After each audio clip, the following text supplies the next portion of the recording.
Hello everybody, Dr. Della here. Sorry, today I'm just in my backyard post-workout coming at you because this is when I had time to do this, and I know a lot of people have been kind of sending me messages and emails wanting to know what I learned at the vaccine intensive that I took this weekend, with Dr. Heather Zwicky, who's an immunologist, and a few other practitioners. So I just kind of wanted to give a rundown on some of my takeaways. A lot of people are like, oh, did it change your view on vaccines? And it didn't change my view at all, but it actually made me understand my view a little bit better. And so I just wanted to share with you, this mass vaccination situation is a public health agenda, right? This is for the sake of public health. And I just want to be very clear that I'm a naturopath. I always prioritize the health of the individual. That's my job. I see patients that, they're coming to me so that I will look at them as an individual, like not just a person with hypothyroid or diabetes. I look at them as an individual, take into account their lifestyle, their total health package, and give them the best treatment recommendation for them as an individual. That's always been my job. And so even though we're, coming through a pandemic, it's still my job to advise the individual on what's best for their health. So I just want to be really clear. It's not my job to consider public health. It's my job to consider the health of the individual and help them make, the best decision that they want to make for themselves. I'm not encouraging anybody to get vaccinated or not to get vaccinated. I just really want to provide information so that you can feel more informed, because I think that we are really lacking information right now. And it's really easy just to follow the crowd and make a decision, with your blinders on. But I think that you should go into that decision either way, understanding your potential risks, or, just understanding anything about it. So I just want to provide just a little bit of information. I'm going to be pretty maybe obscure because I'm not trying to get in a fight with the CDC or get my videos taken down or make anybody unhappy. I'm literally just trying to provide a perspective and a little bit of information from a doctor that cares most about the health of the individual patient. So, first of all, if you're someone who wants to weigh your risks of, should I get this or should I not? I have a lot of patients coming to me just saying, what do you think? Is this something that I should be okay with? Well, the first problem is we don't know a lot of the risks. They're unknown right now. So it's hard to weigh the risks of something that you don't know. And maybe we don't know them because the true risks are being kept from us. That is a possibility that we have to consider. I'm not saying that's the case. We also maybe don't know the risks because a normal vaccine has to undergo a 3-year trial period before it gets FDA approved.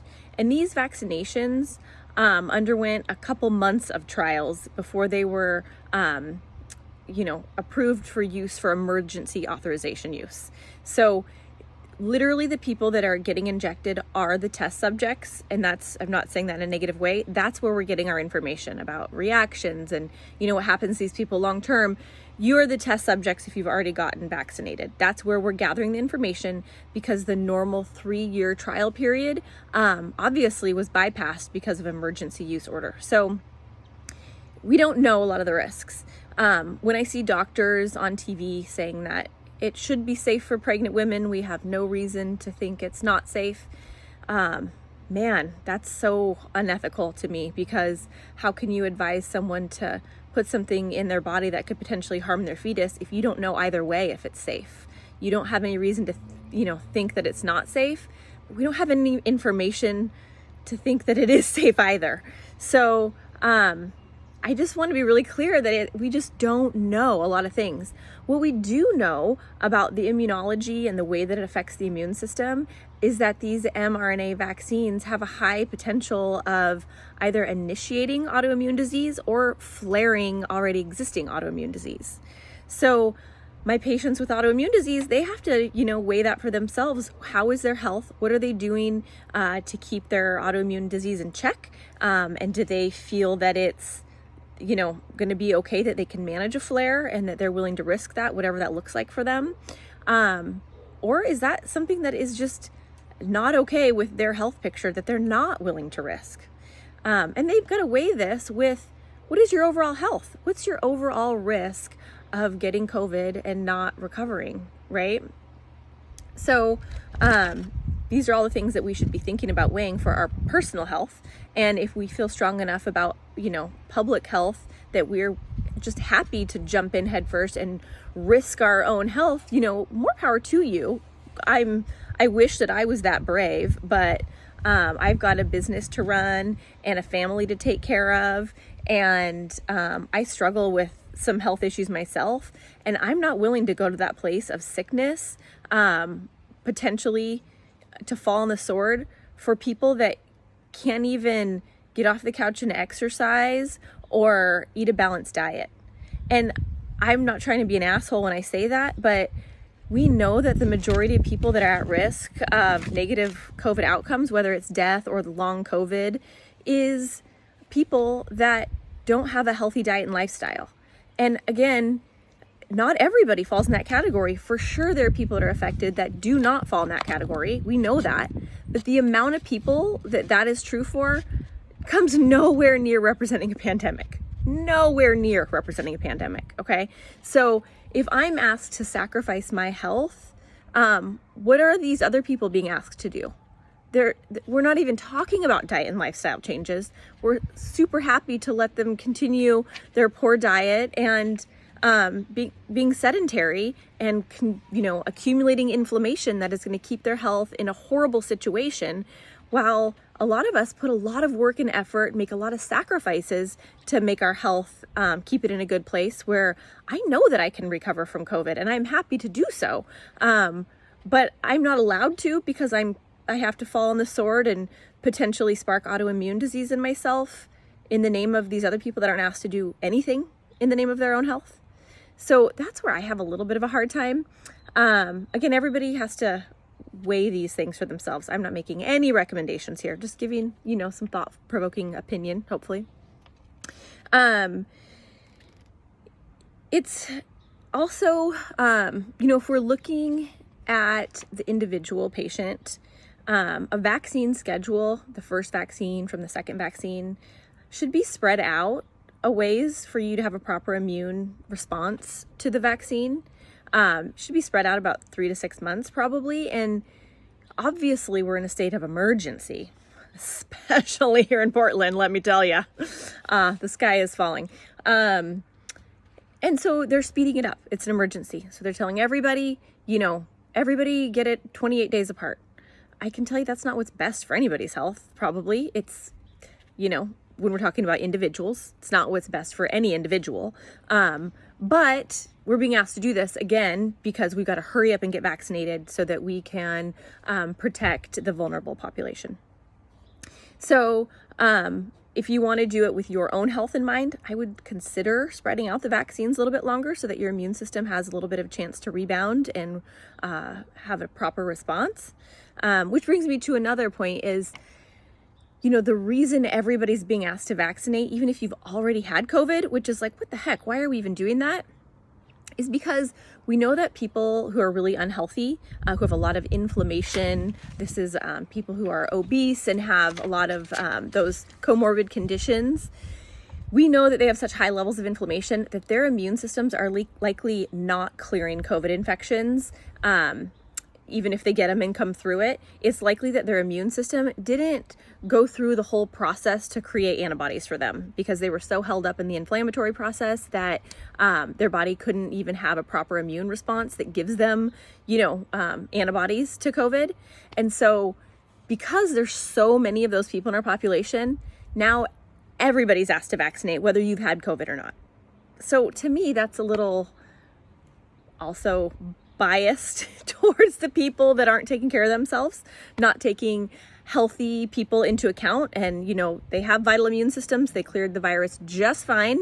They've got antibodies, but yet now we're being asked to get a vaccine on top of that when we've already been through COVID and cleared it. So again, these are just the things that to me, we're taking the individual out of the equation in the name of public health.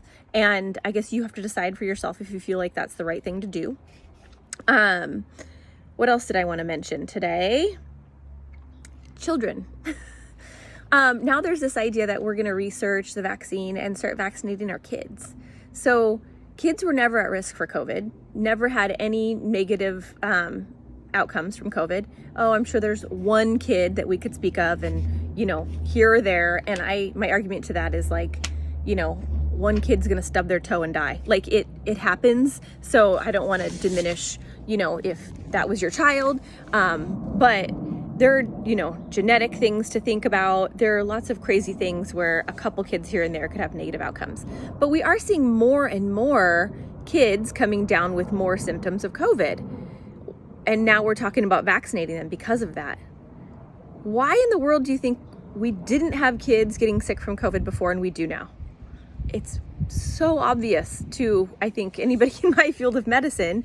And that's because your immune system requires activation to work. Like you have to get exposed to bugs to tune up your immune system. That's how our immune systems work. An analogy I heard this weekend was if you put a car in a barn for 10 years and try to fire it up, it might take a minute. That's like your immune system. We've been over sanitizing everything. We have an immune system on our skin. We're supposed to, but because we've sanitized all those bugs to death, that's no longer going to be doing us any favors. So if we touch something, we have an immune system on our skin that normally could handle some of that virus. It's gone now because of the hand sanitizer situation, knocked out all of our good flora. But we've been wearing these masks, social distancing. Our immune systems haven't seen bugs in a while. So now when our kids are going back to school and, getting back to normal life in other places besides Portland, they're more likely to get sick because their immune systems are like, what? Haven't seen a virus in a hot minute. Like, I'm going to have a huge reaction right now. And so then they're like, oh, our kids are having these big reactions to COVID. We should vaccinate them. How about we tune up their immune systems by letting them get their lives back to normal? I mean, that seems like an obvious answer to me. We need to get exposure to bugs. We just do. We need to be around people. We talk to people. We spit on each other. We take that in. Our immune system's like, got it. Okay, thanks for the tune-up.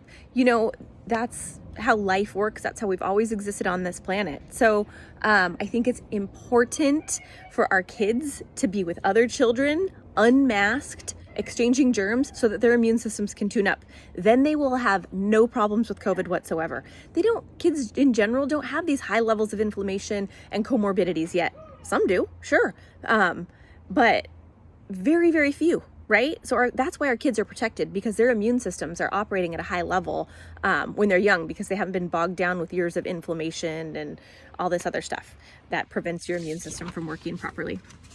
I just wanted to throw that out there. What else?